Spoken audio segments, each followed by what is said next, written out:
Welcome top news today. About a week after adult film star Stormy Daniels' real name Stephanie Clifford filed a lawsuit over her agreement to keep quiet about an alleged affair between her and President Donald Trump, she already appears to be willing to drop it. Normally, when people offer to settle cases that they brought, it's in exchange for cash, but here it's Daniels who is offering to pay up. The lawsuit claims that her non-disclosure agreement was never valid because Trump never signed it, even though he was named as a party to the agreement. A copy of the agreement showed that Trump, who was referred to under the pseudonym David Dennison, never signed, but his attorney Michael Cohen, who was also named as a party, did. Daniels did accept $130,000 in exchange for her silence, but now she's saying she's willing to give it back in order to talk. Despite Cohen's reported complaint that he was never reimbursed for the payment, it's highly unlikely that he and Trump would accept. Why would they? If Cohen was willing to pay six figures in exchange for silence in the past, it's hard to imagine why he would now suddenly agree to call the whole thing off, when as far as he's concerned, he has Daniels locked into an agreement. Daniels' willingness to actually pay money in order to get around arguing her case in court indicates that she may not have much faith in her ability to win her lawsuit. After all, even if Trump didn't sign, there were still two parties to the agreement who did sign. Also, there's an argument to be made that a written contract wasn't even necessary to begin with.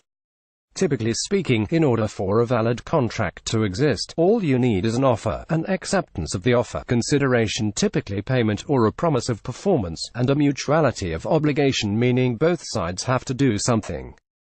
Often, there is no need for anything to be in writing in order for a contract to be valid. The requirement for a written contract falls under what is known in the legal world as the statute of frauds, which lists the kind of contracts need something in writing in order to be enforceable. Different states have their own versions of the statute of frauds.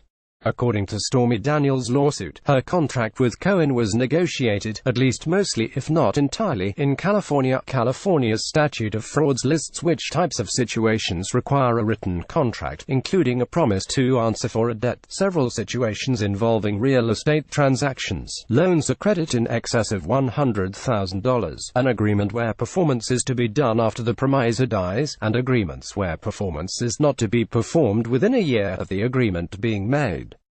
That last part might stand out as applying to Daniels' situation, since it's been more than a decade since the contract was signed, and Cohen claims that it's still binding.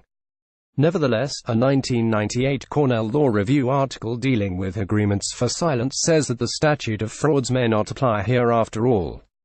Professor Alan Garfield wrote, a contract that contained a commitment to keep quiet for an indefinite period would probably not fall within the statute of frauds. Garfield argues that, because the party who committed to keeping quiet could die at any moment and thus complete his performance, the contract would be performable within 1 year of its creation. Garfield notes that while a contract requiring 3 years of silence would need to be in writing, one that requires indefinite silence might not.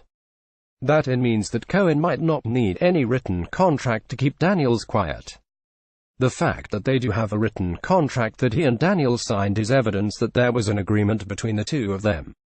We also know that Daniels received the agreed-upon payment. That means that even though the contract they used called for Trump to sign and he didn't sign it, it might not matter, because Daniels would be bound by her agreement with Cohen even he hadn't put anything in writing. The fact that Cohen and Daniels both signed something just shows that they had agreed upon something before they signed. This potential weakness in her case could very well explain why Daniels is now suddenly seeking an alternative means of escaping her obligation, including giving up all the money she got in the first place. Ron Blitzer is an attorney and the senior editor of Law Crime. Follow him on Twitter at Ron Blitzer. Image via Fraser Harrison Getty Images.